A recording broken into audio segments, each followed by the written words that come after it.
જ્યારે આ 20-20 વર્ષ 18-18 વર્ષ 22-22 વર્ષ એક ઘરમાં દીકરી રહી હોય અને એને ત્યાંથી ઉખાડીને એક બીજા ઘરમાં મૂકવામાં આવે તો એને મૂંઝવણ નહીં થતી હોય?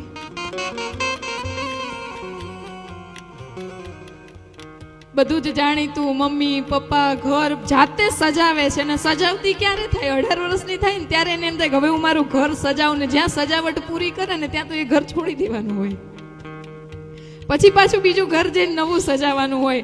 અને તોય ત્યાં જઈને પણ એવું કહેવાય કે દીકરી નાની હોય ને, કોઈ એમ કે ને કે આ તો મારા પપ્પા છે, ત્યારે એ છોકરી હામી થઈ જતી હોય કે હો મારા પપ્પાને નહીં કહેવાનું, એ મારા જ છે, કોઈના નહીં.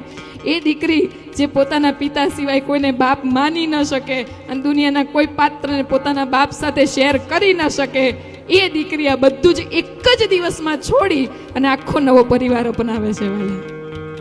ત્યાં જઈને પપ્પા મમ્મી અને સાસરે જઈને ફોન કરે, પપ્પા મારા ઘરે આવજો. મારું ઘર?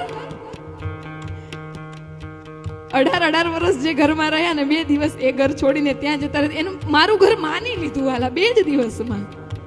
મારા પપ્પા મારા મમ્મી છે ને પપ્પા આવું કહેતા હતા, એની વાણી સાંભળજો. ક્યાંય એવું નથી આવતું એના પપ્પા, ક્યાંય નથી આવતું એના પપ્પા. જ્યારે ભાઈઓ સંબોધન કરે ને સાસુ સસરાને ત્યારે એમ કે અમારે એના પપ્પા છે ને, એવું સંબોધન કરે. પણ દીકરી હંમેશા 2 પક્ષે મા બાપને સરખા રાખે છે. વાલા દીકરીઓ માટે તાળીઓનો ગડગડાટ હોય. ગમે એટલી દૂર હોય ને દીકરી તો પણ બાપને કઈ તકલીફ પડે તો એ દોડતી આવે છે.